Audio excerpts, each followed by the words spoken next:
자, 앞에서 우리가 for 구문을 사용을 하는 것을 해보았습니다. sum2.awk. 자, 앞에서 for 구문을 통해서 우리가 sum이라는 값을 레코드 컬럼에 있는 값들을 다 더해서 sum에 이제 저장을 했습니다.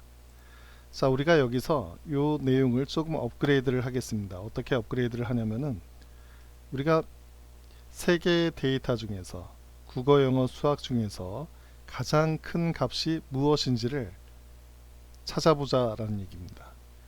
자, 그렇게 하기 위해서 우리가 이 파일을 수정을 해보도록 하겠습니다. sum2.awk.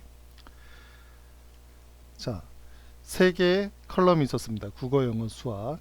세 개의 데이터 중에서 어느 게 맥스인지를 비교를 하려고 하게 되면은 값을 비교를 할 수 있어야 됩니다.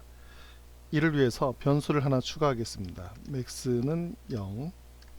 자, max라고 하는 변수를 추가를 하고, 자, 그리고 매번 for 구문에서 세 개의 컬럼 값들을 비교를 해서 가장 큰 값을 max에 집어넣어 보겠습니다.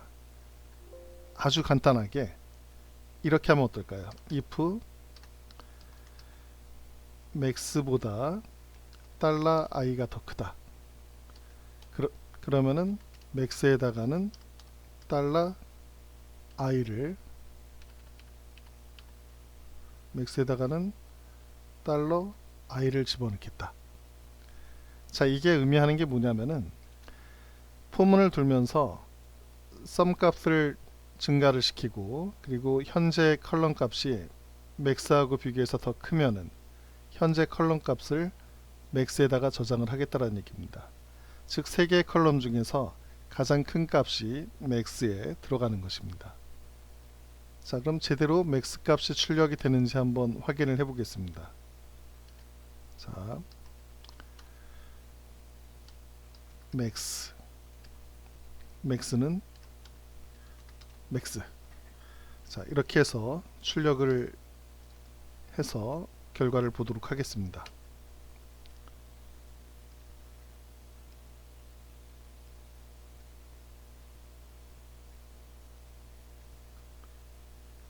자, 오크 한 다음에 마이너스 문자 f sum2.awk grade.txt. 자, 수행을 해 보겠습니다. 자, 보시는 것과 같이 가장 큰 값이 화면에 출력이 됐습니다. 자, cat에서 grade.txt 하고 비교를 해보면은 세 개의 값 중에서 98이 가장 크고 세 개의 값 중에서 88이 가장 큽니다. 자, 성공적으로 출력이 된 것을 확인을 할 수가 있었습니다. 자, 다시 한번 sum2.awk를 가서, 자, 여기서 우리가 뭘 하고 싶냐면은 이 데이터를 요 sum하고 max라고 하는 데이터를 출력을 하는데 제일 위쪽에 sum하고 max라는 문자를 먼저 출력을 하고 두 번째 라인부터 데이터를 출력을 하고자 합니다. 즉, 이쪽에서는 sum하고 max 값만 출력을 하고 자, 수행을 하면은 이런 식으로 데이터만 출력을 하게 하고, 그리고 요 위쪽에다가 sum이라는 문자열, 그리고 이쪽에는 max라는 값을 출력을 하고 싶은 겁니다. 자, 요 작업을 하기 위해서 우리가 예전에 배웠던 기능을 하나 사용을 해 보도록 하겠습니다. 어떤 기능이 있었냐면은 전처리 기능이라는 게 있었습니다. begin. 자, begin이라고 하는 블럭을 사용을 하게 되면은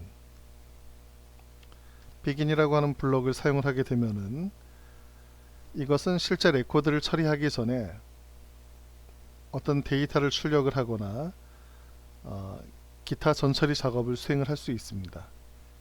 이쪽에다가 우리가 프린트에서 문자열을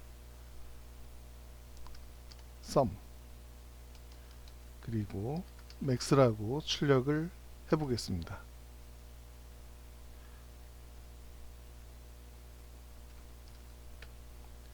자, 그러면은 어떻게 출력이 될까요?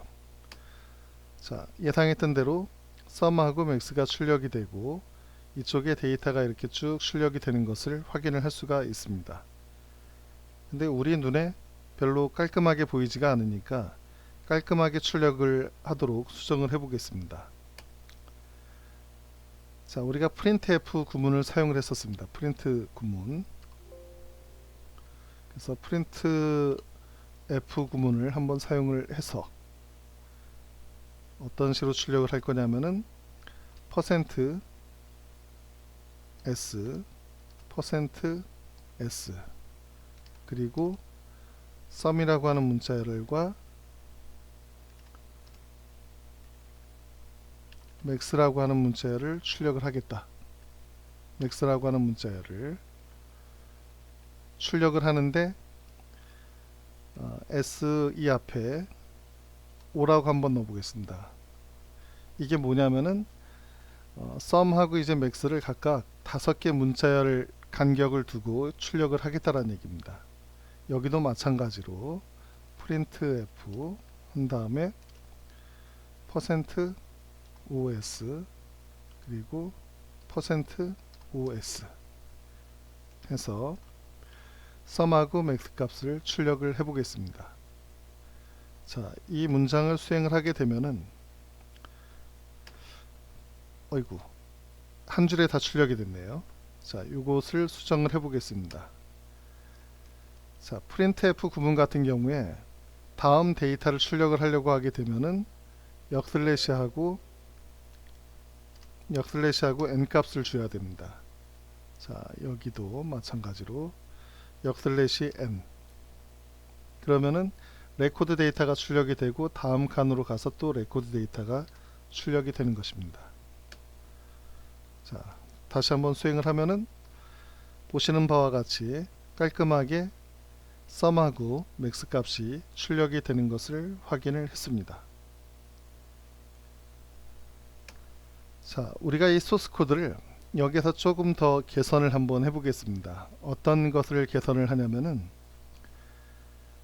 지금 각각의 sum 값하고 max 값이 출력이 됐는데 이쪽에다가 평균 값을 한번 출력을 해보도록 하겠습니다. 평균 값. 자, 평균 값은 어떻게 구하면 좋을까요? 자, 평균 값은 sum을 3으로 나눠주면 되겠죠. sum을 3으로 나눠주면 될 것입니다. 그리고 이쪽에 퍼센트 소수점 자리 2개까지만 하는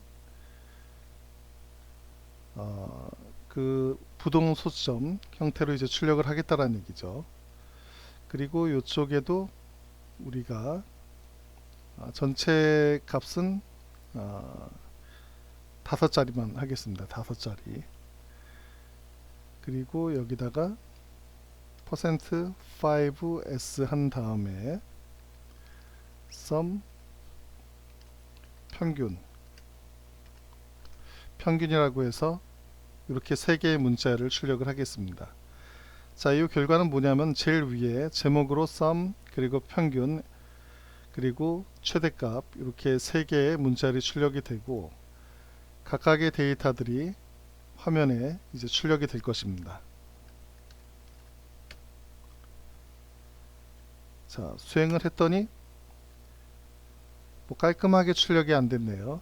전체 4개로 출력이 됐더니 이게 너무 좁죠. 이걸 조금 더 늘려 보도록 하겠습니다. 이것을 한 7개 정도로 하고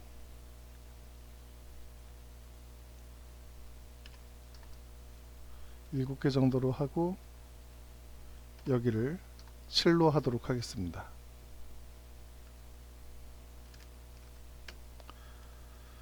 자, 이렇게 출력을 했더니 조금 깔끔하게 화면에 데이터가 나오는 것을 알 수가 있습니다. 자, 우리가 여기서 이 소스 코드를 조금 개량을 해서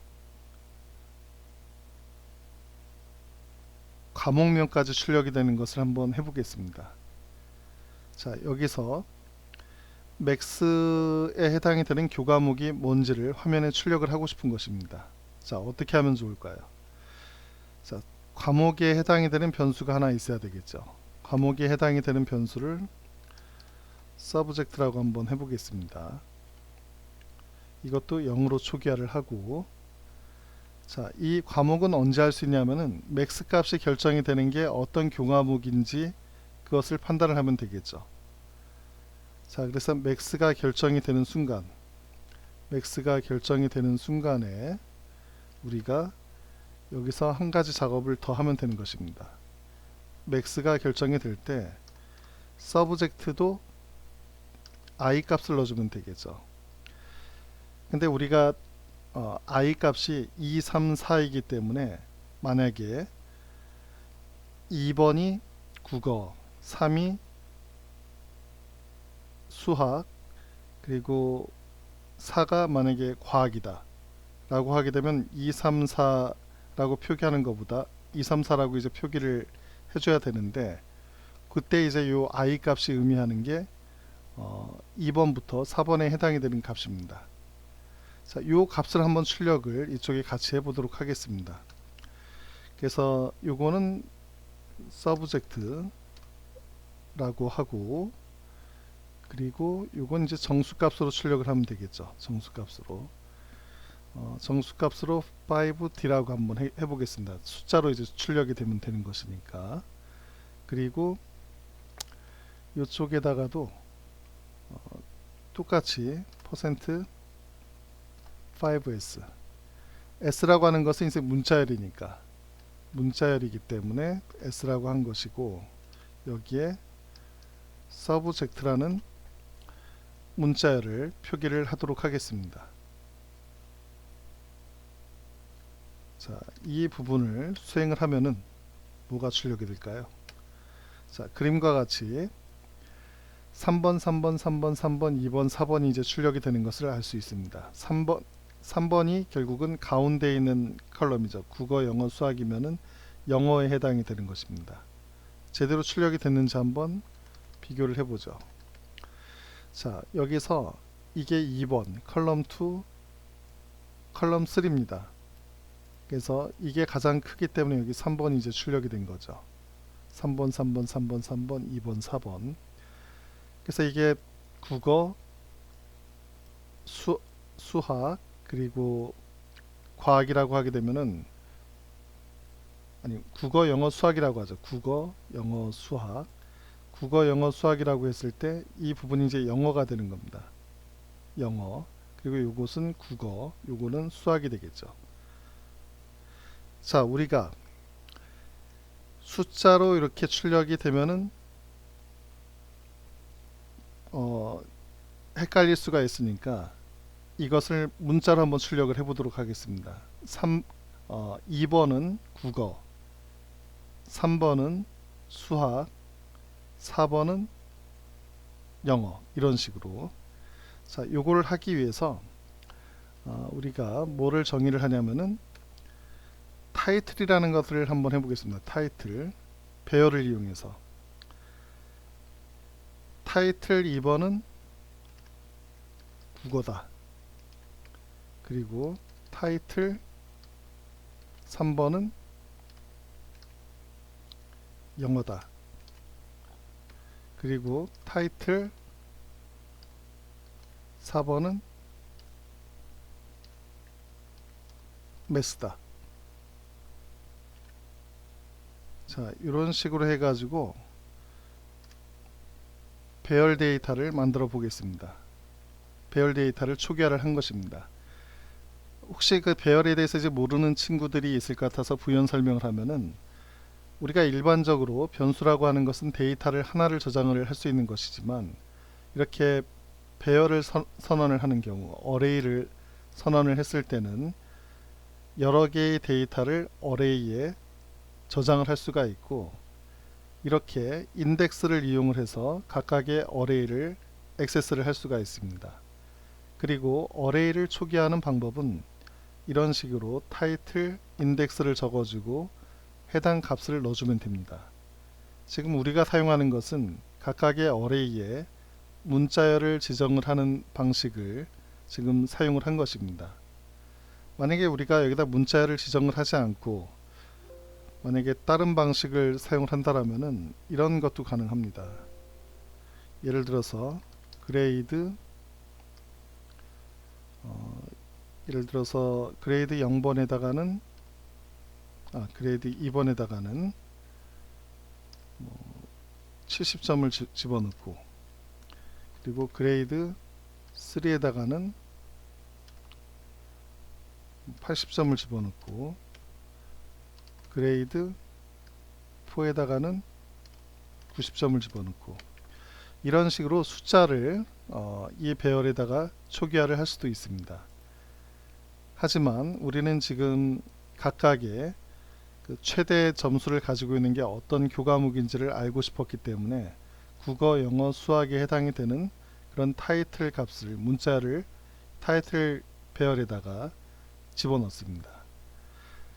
자, 그러면은 우리가 이 부분을 언제 출력을 하면 좋을까요? 여기다가 서브젝트 대신에 우리가 뭘 집어넣을 수 있냐면은 타이틀이라고 하는 어레이에 서브젝트라고 하는 인덱스를 넣어주게 되면은 뭐가 출력이 되냐면은 숫자가 아니라 문자열을 출력을 하게 되면은 국어인지 영어인지 수학인지를 알 수가 있게 됩니다.